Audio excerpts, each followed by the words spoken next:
Oke, kita sambung lagi edukasi kita di sahabat trader ya.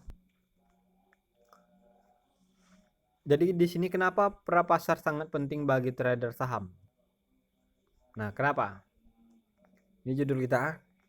Jadi perdagangan prapasar juga dikenal sebagai perdagangan prabuka. Merujuk pada aktivitas perdagangan yang terjadi sebelum pasar saham resmi dibuka, perdagangan ini menawarkan peluang untuk membeli dan menjual sekuritas tanpa dikenakan komisi pialang ya. Nah, jadi teman-teman pasti tahu ya, kalau bank itu terbagi atas banyak ya. Banyak bagian-bagiannya, ada bank ya, bank sentral ya kan. Nah, di sini kita termasuk dalam bagian yang namanya pialang ya. Jadi kalau bank itu dia disimpan jadi seperti deposito ya. Jadi kalau sama orang-orang kerja di bank itu, jadi mereka nyimpankan uang, dari uang tersebut ada bunganya ya kan. Nah, itu bank. Nah, kalau pialang ini kita menyimpan uang, sama kita menyimpan uang juga, cuma uang kita bisa dijadikan aset. Nah, asetnya itu maksudnya bagaimana? Bisa diperjualbelikan. Dengan cara apa? Dengan cara membeli emas-emas atau saham-saham atau aset-aset yang aset ini semua ada dan dimiliki oleh seluruh dunia. Ya, jadi yang memperdagangkan atau menjual beli aset emas ini ya, kita kan fokusnya ke SAU USD. Nah, ini di sini ada emas. Emas itu seperti apa ya? Eh, ada bukan emas aja, ada minyak, ada nikel ya kan. Nah, itu bisa teman-teman nanti pilih ya. Cuma kita mau menyarankan atau mau mempromosikan itu SAU USD emas ya, fokusnya kepada emas kita. Nah, eh oke ya, kita balik ke topiknya, yaitu jadi pelajari selengkapnya mengenai jenis perdagangan ini untuk mengetahui lebih lanjut tentang pasar. Nah, kapan waktu memulainya? Jadi, ya ini pasti bilang, Bang, ini hari hari apa sekarang, Bang? Hari Sabtu, ya kan? Jadi kok kita melakukan trading kok nggak bisa? Akun demo pun juga nggak bisa gitu kan? Kok katanya pasar tutup? Nah, kapan waktu memulainya? Perdagangan prapasar biasanya dimulai sebelum bel pembukaan berbunyi pada pukul 4 pagi. ET ya, itu adalah Easter time di hari kerja. Waktu ini sejalan dengan pembukaan pasar ya kan, berjangka. Sedangkan pasar saham dibuka secara resmi pada pukul 9.30 ET. Selama periode prapasar ini, investor bisa melibatkan diri dalam perdagangan kontrak berjangka nih, opsi dan instrumen perdagangan lainnya ya. Setelah jam perdagangan reguler yang berakhir pada pukul 4 sore ET, Anda ada periode tambahan yang dikenal sebagai perdagangan setelah jam kerja. Waktu pasca pasar ini memungkinkan para investor untuk terus melakukan perdagangan saham, opsi dan sekuritas-sekuritas lainnya. Nah, gini ya, Bang. Pak ya, kami eh, para sahabat trader ya. Kami kalau hari Sabtu melakukan trader ya di akun demo ya kan. Nah, karena untuk yang pemula kan nggak bisa nih langsung baru belajar tiba-tiba habis duitnya ya. Kenapa? Nggak Tidak tahu cara mau memanage harga ya, pergerakan emas yang begitu cepat ya kan. Nah, yang pastinya yang baru-baru pakai buat akun demo dulu, belajar dulu ya. Nanti baru akun real ya. Nah, eh jadi gini, hari-hari Minggu itu pasar tutup. Oke. Jadi tutupnya jam berapa? Jam 4 sore. Jam 4 pagi. Dan nanti kebukanya kapan? Bukanya hari Senin jam 5 pagi. Oke. Jadi sebelum hari Jumat teman-teman melakukan open order, stop open posisi ya kan. Jadi harus ingat pada jam sekian teman-teman, Bapak Ibu semua ya, para sahabat trader, harus ingat nanti ini kalau hari Jumat mau hari Sabtu itu tutup ya kan, itu tutupnya biasanya jam 4 sore ya, jam 4 sore atau 4 pagi ya kan. Jadi teman-teman harus tahu ini hari mau tutup gitu kan. Jadi semuanya penjualan langsung di stop close. Tapi kalau bisa, itu tadi pakai apa ya, open posisi apa, pakai robot. Jadi teman-teman bisa mengatur handle-nya kapan, semuanya kapan gitu. Jadi kalau nggak kebablasan, nanti kalau seandainya hari Sabtu Minggu libur ya kan, hari Sabtu Minggu pasar tertutup, teman-teman sudah ambil posisi, dibiarkan aja, tahu-tahu harganya naik, teman-teman kiranya nggak terhandle, uangnya 100 juta habis ya. Jadi itulah namanya perdagangan, pasti ada risikonya ya kan, biasa ya kan, nama jual beli pasti ada untung ruginya. Nah di sini siapa yang mengatur perdagangan pasar ya, meskipun perdagangan sebelum jam pasar dibuka menawarkan uh, memperhatikan adanya regulasi. Sebagai contoh, Securities and Exchange Commission ya, Amerika Serikat tentang menetapkan aturan mengenai aturan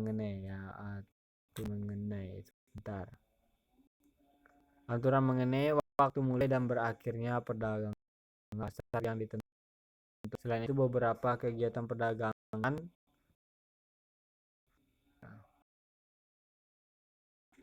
tertentu seperti insider trading sangatlah dilarang ketat ya. Kenapa melakukan perdagangan ini?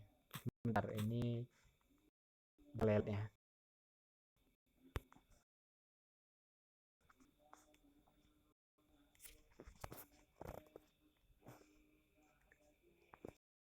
Sampai paham ya, kenapa melakukan perdagangan pasar. Anda ada beberapa alasan para investor bisa memilih melakukan perdagangan sebelum pasar dibuka. Nah ini ada kelebihan dan kelemahannya. Kelebihannya di awal terhadap berita perdagangan ya, para pasar memungkinkan trader merespon berita terjadi pada malam sebelumnya dengan cepat sebelum sesi perdagangan reguler dimulai. Tindakan ini dapat memberikan untuk memanfaatkan perubahan harga yang signifikan akibat berita. Nah ini kelemahannya, ada kelemahan dan kelebihannya ya. Jadi likuiditas terbatas dan spread permintaan yang lebar. Perdagangan pasar biasanya mengalami volume perdagangan yang lebih rendah dibandingkan dengan sesi reguler, menyebabkan likuiditasnya terbatas, volatilitasnya meningkat, dan spread tawaran permintaan yang lebih lebar. Nah ini nyaman. Perdagangan pasar menawarkan fasilitas bagi individu yang sibuk selama jam perdagangan reguler, memungkinkan mereka untuk memulai perdagangan lebih awal pada hari tersebut dan mengelola aktivitas perdagangan mereka dengan lebih efektif. Nah ini ketidakpastian harga, ini kelebihan kurang ya. Harga saham yang diperdagangkan selama jam pasar mungkin saja sangat berbeda dari yang dimati selama jam perdagangan reguler, menyebabkan ketidakpastian dan potensi menjadi sinyal yang menyesatkan mengenai kuat atau lemahnya suatu saham. Nah ini potensi mendapatkan harga yang menguntungkan ya. Para trader berpengalaman dapat memanfaatkan sesi prapasar untuk berpotensi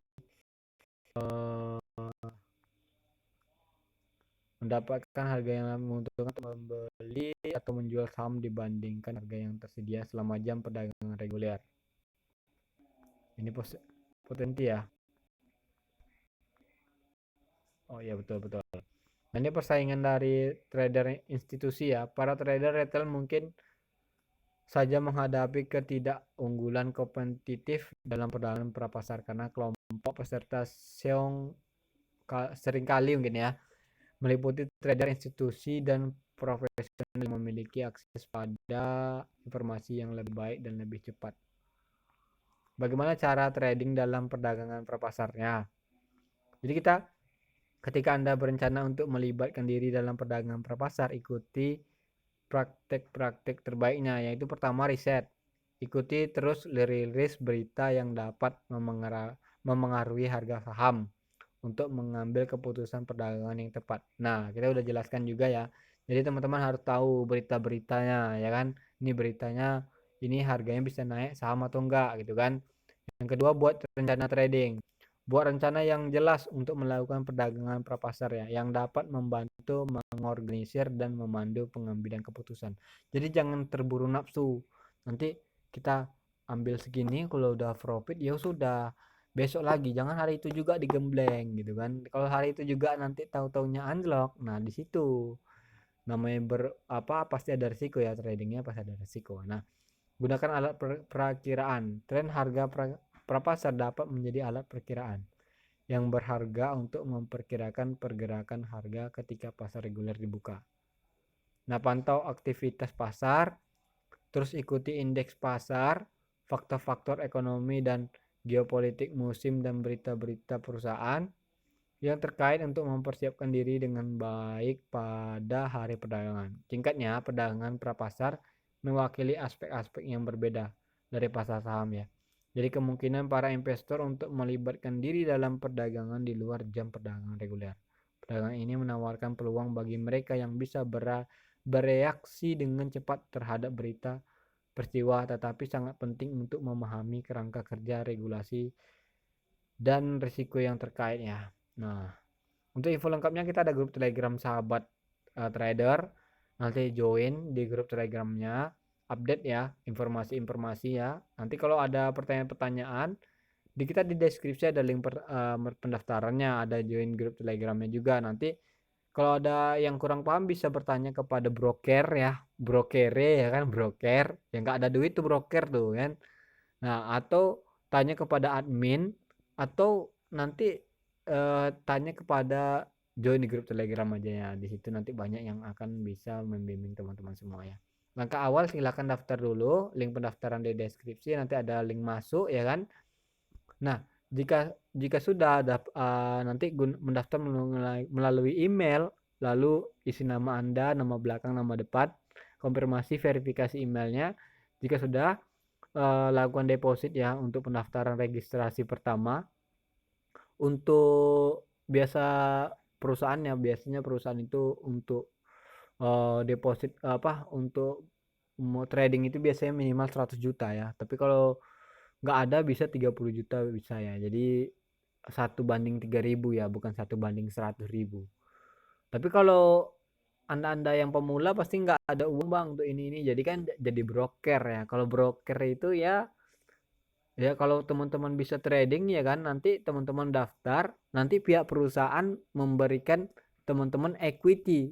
Nah, teman-teman uh, cari profit. Nah, nanti dari profit itu teman-teman bisa ambil juga ya untuk broker ya kan, untuk broker. Tapi kalau untuk para investor ya kan, disesuaikan ya, 1:3000 atau 1:100.000 atau 1:50.000 juga bisa ya.